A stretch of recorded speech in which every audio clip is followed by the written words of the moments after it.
Buenos días, mi nombre es Adrián Ocaña. Vengo a hablarles de la adquisición de los derechos y el patrimonio. Adquisición de los derechos. La adquisición es un concepto lógico jurídico general y significa concretamente la incorporación de una cosa a un derecho, a la esfera patrimonial de una persona. En el derecho privado existen varias modalidades de adquisición de derechos, de bienes, de dominio, de frutos, de medianería, de nombre, entre otros. Modos de adquisición de una propiedad. Los modos de adquisición de la propiedad son los hechos jurídicos de los cuales el derecho positivo hace depender el nacimiento del pleno señorío de una persona sobre una cosa. Los clásicos distinguían entre los modos de adquisición de A. Derecho civil, solemnes y formales, reservados a los civis, y modos de B. Derecho natural o de gentes comunes a todos los pueblos. Tal distinción, aunque no tuvieran valor práctico alguno, después de la concesión de la ciudadanía a todos los súbditos del imperio, es, sin embargo, conservada en el derecho justinianeo. Los intérpretes han sustituido tal distinción por la de modos originarios y modos derivativos, según que la adquisición tenga lugar por una relación directa con la cosa, ocupación, accesión, especificación, confusión, comistión, adquisición de los frutos, adjudicación, usucapión, o bien con base a una relación con el anterior propietario mancipado, in iure sexio traditio. Adquisición y pérdida del derecho de propiedad. 1. Modo de adquirir el dominio.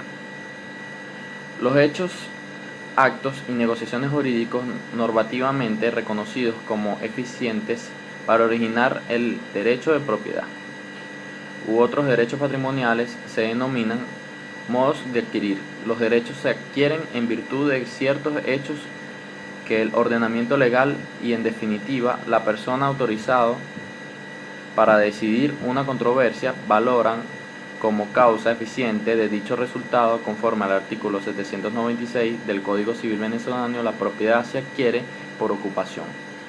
La norma transcrita a los fines de este estudio enuncian los modos o formas de adquirir el dominio y otros derechos reales, que son: A. La ley en sí misma o tiene eficiencia distinta como modo de adquirir la propiedad y los demás derechos reales, de las que se asignan los mismos institutos por ellas regulados.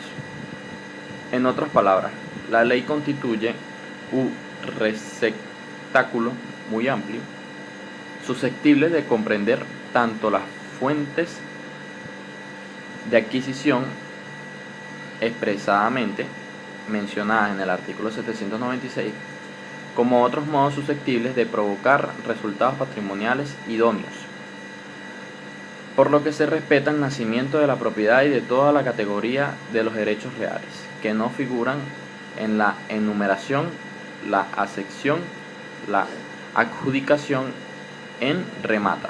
Por ejemplo, B.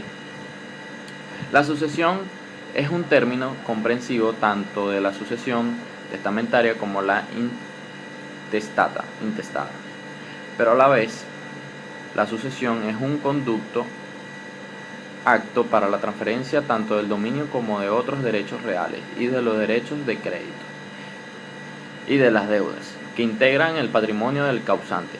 Ciertos derechos reales y de crédito se extinguen, sin embargo, al desaparecer al titular, por el cual en la relación a ellos la sucesión no resulta eficaz para producir el traslado patrimonial a los sucesores.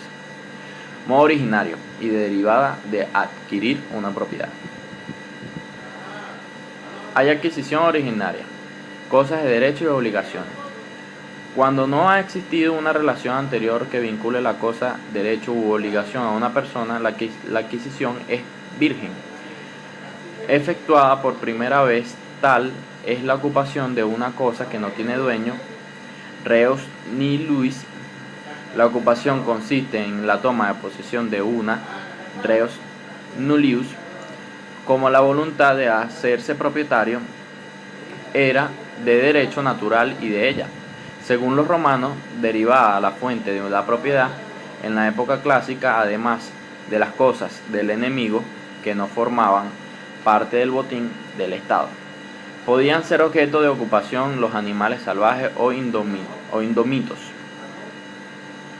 Las cosas que han sido abandonadas por su anterior dueño, res derelictias, hechos y actos jurídicos. En virtud de la adquisición, es ocasionada por un hecho o un acto jurídico. Debemos estudiarlos, ya que la adquisición importa en una relación de derecho. Hechos jurídicos. Los hechos son aquellos acontecimientos que ocurren en nuestro mundo y como consecuencia de los mismos estos pueden o no tener incidencia en el mundo del derecho, así como nos encontramos con los hechos jurídicos y los hechos no jurídicos. Los hechos no jurídicos, como se puede apreciar en su misma denominación, son aquellos acontecimientos que cuando ocurren o suceden, estos no importan al derecho, ya que los efectos que producen estos hechos no son relevantes jurídicamente y por ende no son tomados por el derecho. Por ejemplo, el sacar la basura fuera de la casa, hacer una caminata, lavar la ropa, entre otros. Los hechos jurídicos, a diferencia de los hechos no jurídicos, sí tienen relevancia en el derecho. Los acontecimientos que ocurren o suceden afectan al derecho, tienen relevancia jurídica. Los efectos producidos por el hecho jurídico acarrean una consecuencia jurídica que será estudiada por el derecho, ejemplo, la muerte, la promulgación de una ley, una declaración de guerra, entre otros. Clasificación de los hechos. Si nosotros definimos los hechos jurídicos como los acontecimientos que producen consecuencias jurídicas, podremos clasificarlos en naturales, extraños a voluntad del hombre, humanos, realizados por el hombre, voluntarios, ejecutados con discernimiento, intención y libertad, involuntarios, sin discernimientos o actitud de razonar, lícitos, permitidos por las leyes o por lo menos no prohibidos, ilícitos, prohibidos por las leyes, positivos, consisten en hacer, negativos, consisten en no hacer, en una omisión, simples, producen un solo efecto jurídico, complejos, producen más de un efecto jurídico, dependiente o accesorio, depende de otro hecho jurídico, independiente, no depende de otro hecho jurídico. Acto jurídico. Las leyes en los distintos países y en las diferentes épocas reconocen al individuo al poder de dirigir sus intereses propios por medio de su voluntad adecuadamente expresada. Este poder de las personas, sean individuales o jurídicas, tiene como vehículo más importante el acto jurídico. En un acto jurídico, la voluntad de la persona es esencial, haciendo una distinción entre hecho jurídico y acto jurídico. Un hecho jurídico no tiene por qué ser voluntario ni controlable por la persona. Por lo tanto, todos los actos jurídicos son hechos jurídicos, pero no todos los hechos jurídicos son actos jurídicos. Clasificación de los actos jurídicos. 1. Unilaterales o bilaterales. En unilaterales, la existencia del acto o negocio dependerá de un solo sujeto: testamento, manumisión, aceptación de herencia. En los bilaterales, la existencia dependerá de un acuerdo consensus de dos o más sujetos, sociedad, matrimonio, entre otros. 2. Solemnes o no solemnes, dependiendo de la observación o no de formas previamente establecidas y de cumplimiento preciso. Onerosos o gratuitos. Los primeros establecen una ventaja económica que se adquiere por contrapresentación de un desprendimiento patrimonial. En los segundos, la ventaja se realiza sin contraprestación. 4. Los inter vivos o mortis causa. Los primeros tienen eficacia en vida de las partes. Los segundos regulan sus efectos para después de la muerte del disponente. 5 formales. Número 5. Formales o no formales. En los primeros, la ley exige ciertas formalidades en los segundos. Solo actúa la voluntad de las partes sin formalidad. 6. Principales o accesorios. Los primeros existen por sí mismos, los segundos dependen de una obligación principal. 7. Derecho estricto de buena fe o de buena fe. Los primeros concluyen conforme a los modos establecidos por el derecho. En los segundos, la validez queda suspectada a la resolución del pretor. 8. Simples o complejos. Los simples producen un efecto jurídico. Los complejos, más de un efecto jurídico. 9. Positivos o negativos. Los positivos tienen por objeto dare, facere o prestare. Los negativos, un no facere. 10. Causales o abstractos. En los primeros, la existencia de la causa aparecere unida o a la existencia del acto o negocio. Ejemplo, la compraventa en los abstractos.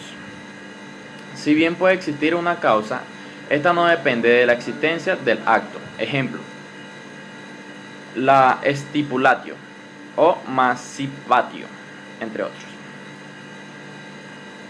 Elementos de los actos jurídicos. En la legislación justiniana se distinguen 3 clases de elementos en el acto o negociación jurídica: esenciales, naturales y accidentales. 1. Manutención de voluntades. Es la disposición de ánimo o resolución de hacer alguna cosa. La voluntad se manifiesta por el conocimiento. La manifestación de voluntad es la disposición de ánimo o resolución de hacer alguna cosa. La voluntad se manifiesta por el conocimiento. En cuanto al silencio, en principio no tiene valor. Sin embargo, existen excepciones, cuando por las circunstancias concretas la parte tiene obligación de expresarse y no lo hace. Ejemplo, en la injure sextio, ante la afirmación de una de las partes que vindica la cosa afirmando ante el magistrado ser suya, el silencio de la otra parte debe tomarse como de conformidad con el acto. Igual sucede en la adopción, manumisión, vindicta, entre otros. Existen unos requisitos o presupuestos de la voluntad: que el objeto pueda realizar el acto por tener capacidad, que quiera realizarlo, violinción efectiva, que manifiesta esa voluntad en forma expresa, oral o escrita, tácita o por medio de otro. Y por último, que no haya dolo o violencia con libertad. 2. El objeto. Se entiende por el objeto la cosa o derecho sobre el cual las partes crean, modifican, transmiten o extinguen una relación jurídica. Según Paulo, el objeto consiste en dare, transmitir la propiedad o constituir un derecho real sobre algo; prestare, entrega para uso o tenencia sin transmitir la propiedad ni crear un derecho sobre ella; facere, hecho positivo constituido en deuda; y no facere, abstención por el deudor para beneficio del acreedor. Los requisitos o presupuestos del objeto son: debe ser lícito, es decir, ni contrario al derecho ni a las buenas costumbres; debe ser posible, es decir, factible, tanto material como jurídicamente. Determinado o determinable. La determinación puede ser específica, el esclavo, esficio o genérica, peso, número o medida. 3. La causa. En el primitivo derecho romano los negocios eran abstractos, es decir, no interesaba la explicitación de la causa, aunque fuera ilícita o contraria a mores. Posteriormente se establecen ciertas defensas para el supuesto de ausencia de causa o ilicitud de la misma. La palabra causa fue empleada en varios sentidos, como la formalidad cumplida, la entrega de la cosa. 4. La forma. En este elemento aparece solo cuando el acto o negocio es solemne. Y en el antiguo derecho romano, la regla general era la solemnidad, generalmente los ritos verbales. Certa et solemnia verba. Ineficiencia del negocio jurídico. Se debe distinguir dos supuestos, la nulidad y la nubilidad.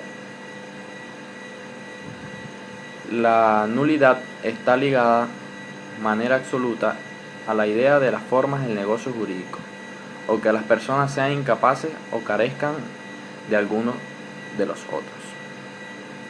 Elementos esenciales. El acto se considera inexistente y por tanto no susceptible de confirmación. Es de pleno derecho y puede ser invocada por cualquiera. En la nubilidad, el acto o negocio existe y en principio produce los efectos jurídicos que se propusieron las partes, pero éstas pueden pedir su anulación o decretarla el magistrado debido a un obstáculo jurídico existente. Los actos anulables son susceptibles de confirmación. Asesión. Existe asesión cuando dos cosas se unen en una principal y otra accesoria. Entonces el dueño de la principal los es también de la accesoria. Cuando esa unión no es orgánica, establece y permanentemente, sino que la cosa puede separarse, el propietario de la cosa accesoria puede exigir la separación por medio de una acción denominada la actio ad exhibendum previa a la reivindicación. Ejemplo: el cuadro y el marco. El dueño del marco puede pedir la separación por esta actio. Clases de accesiones. A. Accesión de inmueble a inmueble. B. Accesión de mueble a inmueble. C. Accesión de mueble a mueble. La accesión de inmueble a inmueble, incrementos fluviales, aluvión y abulsión. Insula, in, flumine, nata, isla emergida de un río. Alveus derelictius, lecho abandonado. Incrementos fluviales, aluvión. El propietario del fundo adquiere lo que el agua del río va depositando poco a poco en su terreno. El incremento es paulatino. Lentamente el río va depositando pequeñas cantidades de tierra que con el paso del tiempo va a suponer un incremento de ese fundo.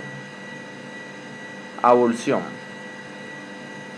También adquiere la propiedad de la porción o parte que el río separa de un precio y lo agrega al suyo. Se considera del nuevo propietario cuando las partes se unen y las plantas de la parte segregada echan raíces en el suelo propio.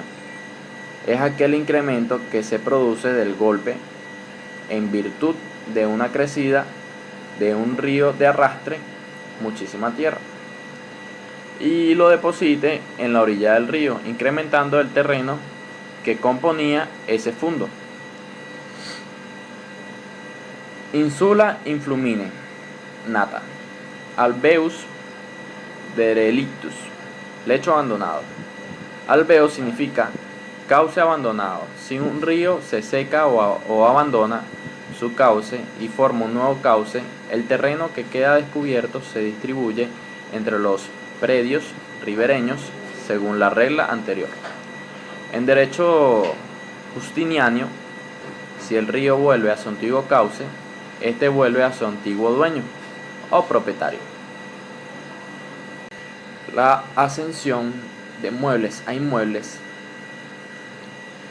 se parte de un principio fundamental, que en Roma se llamaba superficie solo sedicet, establece que pertenece al suelo todo lo que se une a él. Se produce accesión en los siguientes casos: la satio, la plantatio, la inedificación.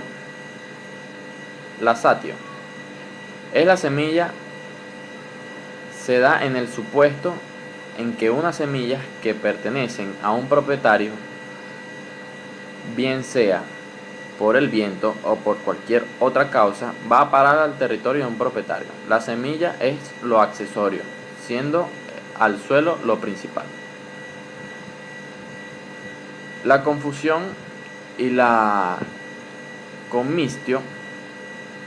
confusio, comunidad de bienes dada al mezclarse varios líquidos pertenecientes a diferentes personas. Es una mezcla de líquidos de una misma especie. Ejemplo, la mezcla de aceites. Commixtio, modo de adquirir la propiedad mediante la unión de dos sólidos de la misma especie que se confunden de tal modo que no se pueden distinguir. Es la mezcla de los ólidos. No se trata de accesión, puesto que no hay una cosa principal y una cosa accesoria. Los dos son principales. El patrimonio. El patrimonio es uno de los conceptos básicos del derecho civil y tiene interés tanto desde el punto de vista teórico como desde el punto de vista práctico, porque se relaciona con muchas instituciones del derecho privado. Existen diversas y variadas acepciones del concepto de patrimonio, que va desde el concepto jurídico estricto, pasando por el contable y económico, hasta llegar a conceptos calificados como patrimonio, cultura, patrimonio de la humanidad, patrimonio colectivo, patrimonio corporativo, entre otros elementos. Su composición como conjunto unitario de derechos y de obligaciones, entendida como la concurrencia en bloque y simultáneos de derechos y obligaciones conectados, unidos entre sí por algún elemento de hecho o de derecho, afectados a un fin determinado, para que conceptualmente se entienda la existencia de un patrimonio jurídico. B. Su significación económica y pecuniaria, ya que sólo las relaciones jurídicas de carácter pecuniario, de derechos reales, derechos de créditos, forman el contenido del patrimonio, es decir, relaciones jurídicas valorables en dinero, porque el derecho patrimonial siempre está referido a un bien valorado en una cantidad determinada. C.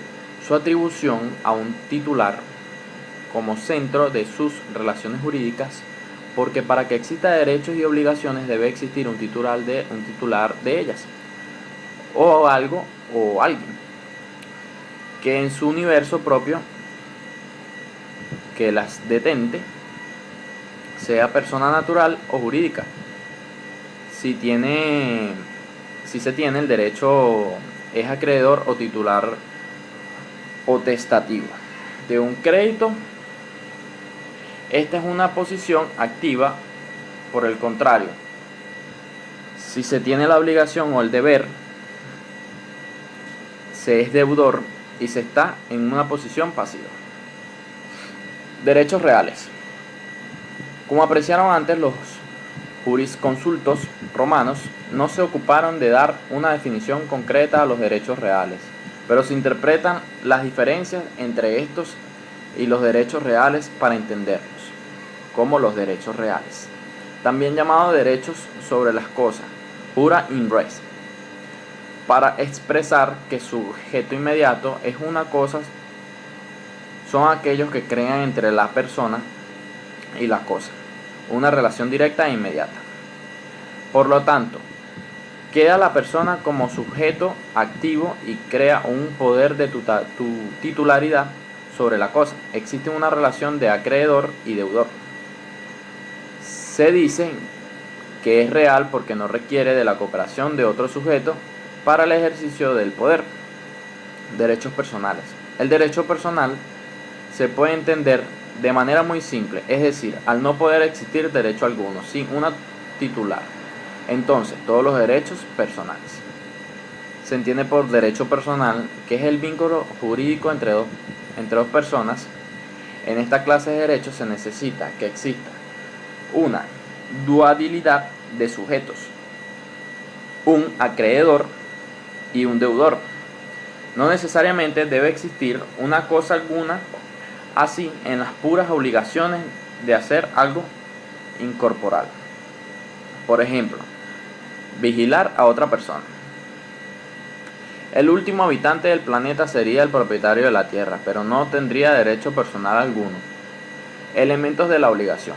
La obligación está constituida por distintos elementos, los cuales son indispensables para su configuración. Sujeto.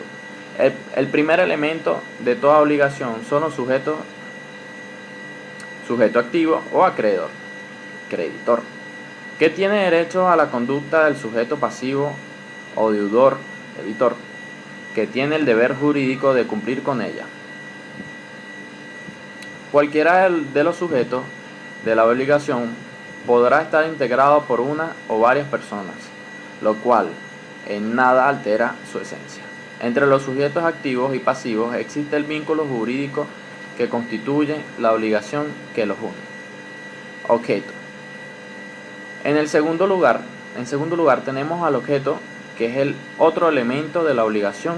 Está constituido por la conducta o comportamiento que el deudor debe observar a favor del acreedor, y puede consistir en un daré, faceré, prestaré, faceré o pati. El término dore se utiliza para referirse a la transmisión de dominio de alguna cosa, es decir, hacer al acreedor propietario de algo. En la permuta, ejemplo, encontramos un daré, ya que los contratantes se obligan a transmitir la propiedad de una cosa.